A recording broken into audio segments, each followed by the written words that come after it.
What is going on, boys? Welcome back to another video. Today, we're going to be talking about regression. Everyone's favorite word in fantasy hockey. We can think back to Ryan Nugent-Hopkins, the year when he put up over 100 points. Regression was coming, and we saw him go back to his normal level of play. Another example would be Zach Hyman. He had one of the highest shooting percentages of his career. He put up 54 goals, but obviously that was not sustainable. With that being said, for today's video, we're going to go over all the regression candidates for this upcoming fantasy hockey season. Some of these guys I still like drafting. Some of them I don't. I'll dive into that a little bit more when I talk about them specifically. But in general, I think a lot of these players have a strong chance to regress, and they may be overvalued in your upcoming drafts. Real quick, before I talk about these players, I want to let you guys know that the Drafters $10 NHL Best Ball Championship is here. You guys can download the Drafters Fantasy Sports app, sign up using code FIREDUP, and this will give you a 100% match deposit up to $100. This is in bonus funds, so a $20 deposit will give you $20 in bonus funds. A $100 deposit will give you $100 in bonus funds, and you guys can use these funds to participate in a $50K fantasy hockey contest with $10K to the first place team. This is available in all of Canada, including Ontario, most US states as well. We came fourth in the contest last year. We won around $2,000. We're gunning for that #1 spot this year, and I hope to see you in those drafts alongside with me. These are some of the teams that I've drafted already on Drafters. Some of my favorites. I'll show them up on the screen. Here's one. Here's another one. Here's another one I really like. You can draft up to 150 teams, and that's what I'm going to be doing. It's a best ball style format. No roster management, no trades, no ads, no drops. You just draft a bunch of teams and see how they do throughout the year. Super excited to do these drafts. We've been doing them on stream. You can check it out. I'm going to be live streaming quite a bit for the next couple of weeks. And yeah, that's pretty much it, guys. Let's talk about these regression players. The first player we got to talk about is a pretty obvious one, and that player is Alex Ovechkin of the Washington Capitals. Ovechkin was incredible last year, 44 goals in 65 games, which put him on pace for 55 goals in a full season. He did this despite being 39 years old, despite fracturing his leg in the middle of the season. And yeah, obviously this was incredible to watch as a fan, and also if you owned him on your fantasy hockey team. Now, it's pretty obvious why I think Ovechkin is going to regress here. He had the highest honest shooting percentage of his career at 15.34%. He also had the highest shooting percentage of his career at 18.57%. His PDO was insanely high as well. And in general, a bunch of players on the Capitals had unsustainable numbers. This is why Ovechkin is the #1 screaming regression candidate. But we also have to factor in that he's about to be 40 years old. He had the lowest ice time of his career last year at 17 minutes and 43 seconds. You have to be worried about the father time catching up to him, the fact that he's getting less ice time. How durable is he going to be in terms of his injury history? Hasn't had a lot of injuries throughout his career, but he did fracture his leg last year. Are we going to see something like that again as he turns 40? I think Ovechkin is still going to be solid, but he's probably going to be more in line with the season he had in 23-24 when he put up 65 points in 79 games. I still think he's going to be valid in category leagues or leagues with hits, any sort of heavy peripheral league. But I think in a default points league, his ADP at 38 on Yahoo feels a little bit overvalued. I personally wouldn't draft him there. Let me know what you guys think. But let's talk about the next regression player on this list, and that player is Brandon Hagel. Hagel had 35 goals and a total of 90 points last year in 82 games. More even strength points than Connor McDavid. Only 11 of these points came from the man advantage. He had 0 power play goals as well, guys. A season of a lifetime for Brandon Hagel, even strength. But unfortunately, I think we're going to see him come back down to reality. The big thing that stands out advanced stats wise is on ice shooting percentage, highest of his career at 14.54%. He also had a very high PDO as well, the highest of his career. And my issue as well with Brandon Hagel is his deployment. He's mainly playing on the second line with Cirelli, who also had an unsustainable season last year. So if he regresses, it's going to hurt Hagel. I know sometimes he plays with Kucherov, but the main line they played was Point, Kucherov, and Gensel. So if he doesn't have exposure to those top guys, it's going to limit his upside. Not only to mention that, we got to talk about power play deployment. Last year, it was sort of on and off. They put Darren Radish on power play 1 over Hagel in some situations. And then near the trade deadline, they traded for Oliver Bjorkstrand. Bjorkstrand is a right-handed shot. They want somebody to replace Stamkos's role on this power play on the left circle, a right-hand shot, and Brandon Hagel is not that guy. With all that being said, you're looking at a player that's probably probably going to regress even strength, probably not going to have the power play upside, and he's probably going to go back to the range of 70 to 80 points. The next regression candidate is Kyle Connor of the Winnipeg Jets. I do want to preface that I'm not expecting an insane amount of regression for Kyle Connor. Last season, he had 97 points in 82 games, including 41 goals, and I could easily see him putting up 40 goals again and 85 to 90 points. With that being said, yes, there are some red flags with Kyle Connor. The Jets had the best power play percentage in the NHL last year. I don't think that's going to happen again. Ehlers being gone is going to hurt this power play one as well. I don't think it's going to affect Kyle Connor too much because he only had 28 power play points. Like, I don't think you're going to see that significantly decrease, but it is something to mention. And we can also take a look at his on-ice shooting percentage last year. I know with the way that the NHL went last year where they were taking less shots, it sort of inflates these numbers, but he did have the highest on-ice shooting percentage of his career at 14.77%. This is by a pretty big margin. If you're looking at Kyle Connor's shooting percentage in general, it was pretty in line with his career rate. So I don't think his goal scoring was necessarily unsustainable, but I do think his line mates overproduced. Gabriel Velarde and Mark Scheifele, guys I'm going to talk about later in this video. So if those guys regress, it's going to hurt Kyle Connor's assist numbers. Overall, I don't think Connor's going to regress significantly, but I do think he'll probably go back to the 85 to 90 point range, and you're not really going to get a steal in him in your upcoming fantasy hockey draft. He's going 17th if we're looking at the Yahoo ADP here. I think last year he was going in the 30s, so still a fine pick, but there's not a lot of ceiling and upside from this ADP. We might as well go with another Winnipeg Jet, that player being Mark Scheifele. I do want to preface with saying, like I said with Kyle Connor, I don't think Scheifele is going to regress significantly. I think he's still going to be very good. I think a point per game is possible, but we do have to recognize that last season he had the high shooting percentage of his career at 21.5%. So his goal scoring is probably going to come back down to earth a little bit. Scheifele generally has a high shooting percentage, so I don't think it's going to be significant, but I think you might go back to like 34, 35 goals. We can also look at his on-ice shooting percentage. That was also the highest of his career. His PDO was the highest of his career. So there's just a lot of things that jump out to me that say, you know, Scheifele is probably going to cool down a bit. And you do want to be wary of that heading into your upcoming drafts. Right now, Scheifele's ADP on Yahoo is 60.5, and there's a lot of really good players going behind him. Guys like Suzuki, Robert Thomas, Elias Pettersson, Sebastian Aho, Dylan Larkin, Nico Hischier, guys that could put up similar numbers that you might be able to get later at a better value. The next regression player is John Tavares of the Toronto Maple Leafs. This one is pretty obvious, guys. Almost a point per game last year, 38 goals in 75 games, put him on pace for 41 goals in a full season. And the main things that stand out is his shooting percentage, high shooting percentage of his career, 19% compared to a 13.2% career rate. His on-ice shooting percentage was also the highest of his career at 15.08%. So we're going to see him cool down. I think we're going to get back to the levels that he was at in 23-24, around like 65 to 70 points, maybe a tiny bit more, but I don't think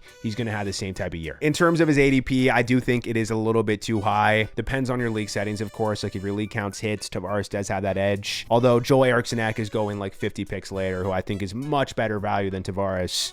But if your league mainly focuses on points, then yeah, the ADP is not good. There's guys like Logan Cooley going way later, Mika Zibanejad going later. Guys like Larkin and Hischier, I think, should not be going after John Tavares. So something to keep in mind. I expect regression. The next regression candidate is Rickard Rakell of the Pittsburgh Penguins. Last season, he had 70 points in 81 games, including 35 goals. And we can look at a few things as to why I think he's going to regress. The first thing is shooting percentage, 17.2% compared to an 11.7% career rate. His on-ice shooting percentage was also the highest of his career at 12.6%. And we have to talk about the fact that the Penguins are not a great team. Crosby and Malkin are going to be another year older. Russ is getting up there in age. They may be selling at the trade deadline. He may get traded, so that's a risk if he gets traded to a team where he's not going to get the same deployments. If you're talking about plus minus, that's not going to be good if you're in leagues that count those. In general, if you're looking at Rakell's entire career, 70 points is the most points that he put up ever at the age of 32. So I don't think it's going to happen again. I think this power play, even though it was really good last year, I think it's due for some regression as well. It's not going to be a top 10 power play in the NHL. I think you're probably going back to the 60-point range for Rakell, probably less than 30 goals. So obviously, yes, I do think regression is to be expected. Next up, we'll quickly go over one of the best lines in the NHL last year, the Duchene, Seguin, Marchment line. All of these guys had unsustainable numbers. Duchene being a point per game player, 19.7% shooting percentage, 14% on-ice shooting percentage. Probably not going to be power play one if Jason when Robertson is with the team. It should be Hintz, Robertson, Rantanen, Wyatt Johnson, and then either Harley or Heiskanen on there. So yeah, I don't see Duchene putting up these type of points. Obviously, Tyler Seguin, much smaller sample size, but he did have an over point per game season, 21 points in 20 games, including 9 goals, 18% on ice shooting percentage, 19.5% shooting percentage, highest of his career. Yeah, Seguin is going to come back to reality, and he's probably going to put up like 50, 55 points. Also with Marchment, it's the same thing. 47 points in 62 games, 16.42% shooting percentage, highest of his career, 13% on ice shooting percentage, highest of his career. Now on the Kraken, where they just distribute the ice time, he's going to be with worse line mates, probably not power play one. So yeah, this is just some obvious regression players. The next player that I think is due for regression is Mark Stone of the Vegas Golden Knights. Mark Stone was an over point per game player last year, 67 points in 66 games. And in terms of why I think he's going to regress, the first thing is his on-ice shooting percentage, highest of his career at 14%. He had a pretty high PDO as well. That could come back to reality. And the big thing too is power play points. Now, Vegas had a really good power play last year. They're going to have a really good power play this season as well. But Mark Stone had 25 power play points in 66 games last year, which put him on pace for 31 power play points. For a net front guy, I think this is a little bit too much. I think his numbers on the power play were unsustainable. And now there's the risk with Marner coming in that they're going to take Stone off power play 1. I'm projecting Stone to be taken off power play 1. I think Dorofiev is going to be on that right circle, and they're going to move Hertl net front. But you never know, because yes, Stone was really good in the power play last season. We'll have to see what they do in camp, but in general, I think if he loses power play 1, you're going to see maybe only like 60 points, 55 points. And even if he's on power play 1, I think you're going to see some regression in general. Next up is one of the most glaring regression candidates, and that guy is Dylan Strome of the Washington Capitals. Strome was a point per game player last season, 82 points in 82 games, 34 of these coming from the man advantage, which I don't think is sustainable. He also had the highest on-ice shooting percentage of his career at 14%, the highest shooting percentage of his career at 19.3%, the highest IPP of his career at 76%. So yeah, this is screaming unsustainable to me. And even though I like his deployment, line 1, power play 1, I think we're probably going to go back to somewhere like 65 to 72 points. The good thing is that people don't really buy into the Dylan Strome point per game narrative. His Yahoo ADP is 138. This isn't terrible value for Strome, but I do think there are a few better options like Bo Horvat, who goes 20 picks later, Logan Cooley, who goes 20 picks later. But still, I'm not going to necessarily fade Dylan Strome. I think that value is pretty fair. We might as well just go through the Capitals players here. Tom Wilson, 65 points in 81 games last year. He had a 19.5% shooting percentage, highest of his career, 14.8% on ice shooting percentage, highest of his career. He had a 27.5% shooting percentage on the power play. So yeah, I just don't think we're going to see 33 goals again for Tom Wilson. I think we're probably going to get back to like 50 to 55 points, maybe 25 goals. Going to be really good if your league counts hits, but yeah, I don't think this was sustainable. Another player who had an unsustainable season on the Caps is Alexi Protas. Obviously, Protas was really good at even strength last year, among the very best in the NHL. He had 66 points in 76 games. Only one of these coming from the man advantage. So I guess you could argue the upside case is there for Protas if he ended up on power play 1. But unfortunately, diving into his advanced stats tell me that he could be due for some regression. You could look at his IPP, 76%, very high for the type of player that he is. He had a 21% shooting percentage, among the highest in the NHL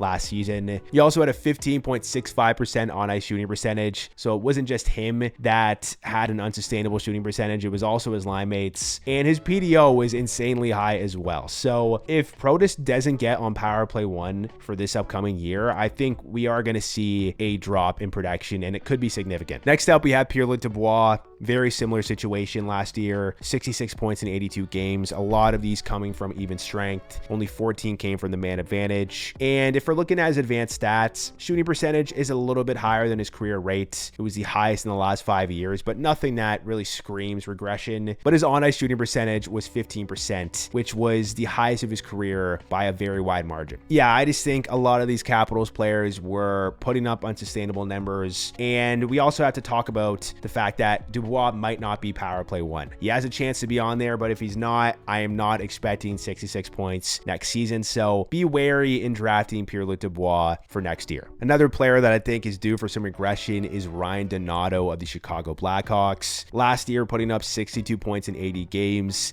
including 31 goals. Now, yes, Donato was attached to Bedard, which is really good, even strength, but we can take a look at a few things that tell me that he's probably going to regress. One of them is his shooting percentage, 17% compared to an 11.1% career rate. His on-ice shooting percentage was very high as well at 14%, so he's probably going to come back down to reality. There's also a chance that he's not power play 1 next season. They could put him net front, but you do have Bertuzzi to compete with. Bertuzzi's not very good, so who knows? It might be a 50-50 split there. But Nazar was put in the bumper spot, the spot that Donato played in near the end of last season, and looked very good in this spot. So I expect Nazar to be in the bumper, and that could mean Donato is on power play 2. Donato could still be good with the peripherals because he does hit. His shots were pretty good last year, but I'm not expecting 31 goals and 62 points once again. Another regression player here is Neal Pionk of the Winnipeg Jets. He had 39 points in 69 games, including 10 goals, and this put him on pace for 46 points in a full year. If Pionk was power play 1, these numbers could be possible, but he's not. He's power play 2. And what we saw last year is that the second unit definitely had unsustainable production on this man advantage. Pionk had 12 power play points in 69 games, which put him on pace for 14 power play points in a full year. And I don't think we're going to see those numbers again for a unit that doesn't get a lot of ice time. Looking at Pionk's ADP here, it's actually pretty egregious at 120. He is going 40 picks earlier than Darnell Nurse, which makes no sense, guys. Nurse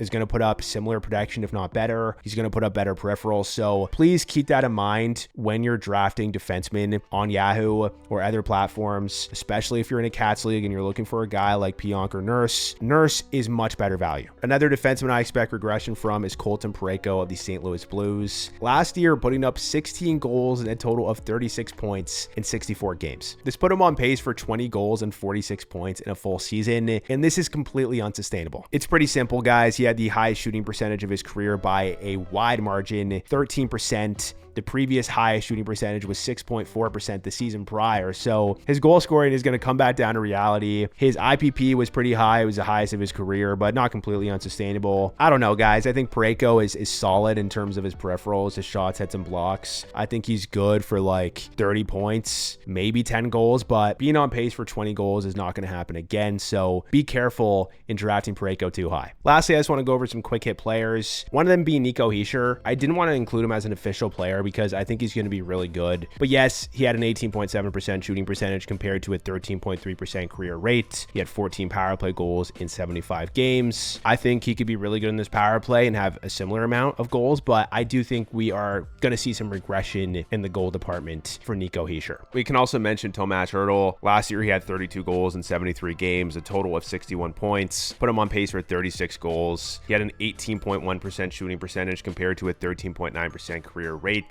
And he had some unsustainable numbers on the power play in terms of goals as well. So yeah, even though I still think he's going to be power play 1 in the top 6 and he's a solid player in fantasy, we do have to expect some regression. Anthony Cirelli. Cirelli had 59 points in 80 games, virtually getting no power play time. Obviously, he's on the second unit, but they don't get a lot of time. So I just don't think 60 points is realistic for Cirelli. I think he's going to go back to the range of 45 to 50. We can also mention Tyler Bertuzzi here. 10 power play goals last year, most of his career, 17.6% shooting percentage, very high shooting percentage on the power play. So you could see some regression there. Also, another guy who put up unsustainable numbers on the man advantage is Jason Zucker of the Buffalo Sabres. He had a 32% shooting percentage on the man advantage last year, and that is not sustainable, guys. It's just a fact. 11 power play goals in 73 games, 21 power play points, and we're going to see that go back to normal. The next quick hit player is Cam Fowler of the St. Louis Blues. Fowler had 36 points in 51 games last year with the Blues, including 9 goals, which put him on pace for 14 goals and 57 points in a full season. And with the ice time that he was getting around 21, 22 minutes, I don't think that's sustainable. He had a 12.7% shooting percentage on the Blues compared to a 6.4% career rate. He also had a 14.3% on-ice shooting percentage as well in the Blues, which is very high. I think Fowler is likely to be power play 1, and he's going to be solid with the deployment that he's getting, but I think we're not going to see the type of production that he put up in his limited games with the Blues last year. We can also mention JJ Petkera. He did have a really high on-ice shooting percentage, guys. I know NHL teams were shooting less, but it was 15.06%. Extremely high, not sustainable generally. And there is a chance he is now with worse even strength line mates in Nick Schmaltz and Barrett Hayden potentially, if that's the second line, and maybe not power play one either. So is he going to put up 70 plus points like he did in terms of his pace last year? I don't know. That seems like a tall order. We can also talk about Gabriel Velarde. I still think he's in a really good situation. Line one with Scheifele and Connor, a lock as a net front guy on the first unit. And listen, he was one of my favorite sleepers last year. I drafted a ton of them, but looking at some of these numbers, I am slightly concerned. He had 61 points in 71 games, put him on pace for 70 points. He was on pace for 28 power play points as well. A power play that was best in the NHL. Probably not going to happen again. And his on-ice shooting percentage was super high at 15.09%. A high shooting percentage of his career at 20.7%. Not terribly high compared to his career rate, but I do think we're not going to see him be a, 33 goal, 70 point player like he was on pace for. I think he might go back to like the 28, 29 goals, 60 to 65 point range. We can also maybe mention Lucas Raymond here. I really like Raymond as a player, but he did have 37 power play points last season, and I'm not sure if that's sustainable either. So that is something to consider. I think he's young.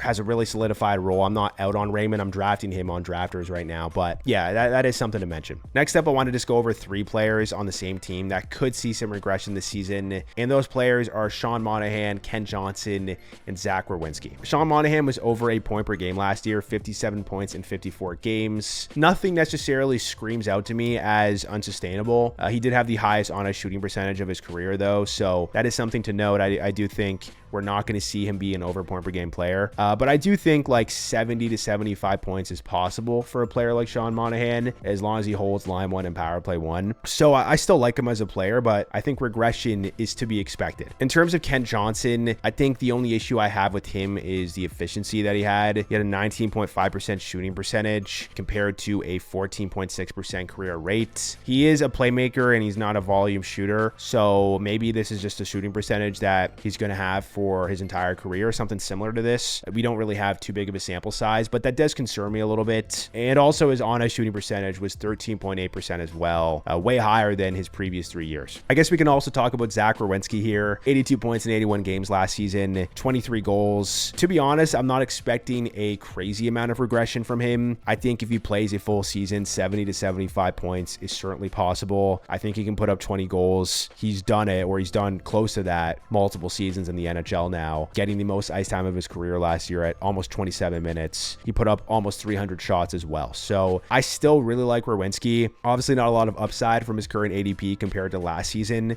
So yeah, I mean, I think a little bit of regression is to be expected. Lastly, in terms of goalies, I think Connor Hellebuyck might go down a little bit. I'm not expecting 47 wins again. I also think Darcy Kemper is probably due for some regression. Gavrikov's gone. You have a lot of question marks. Is Brant Clark ready for a top 4 role? Is he going to be Cody Ceci getting more minutes? We'll see what happens. I still think the Kings have a really good defensive system. Kemper is still a really good goalie, but yeah, I do expect regression. We could also mention Logan Thompson potentially. I do expect regression from a lot of Capitals players, so I don't think they're going to get nearly as many wins that they got, and that will affect his stats. That's just a fact. Those were just some goalies that stood out to me. I'm sure there's some more, but those are all the regression players I wanted to discuss. Let me know what you guys think. Thank you guys for watching the video. Hit that like button if you enjoyed it. Subscribe if you're new to the channel, and I will catch you in the next one.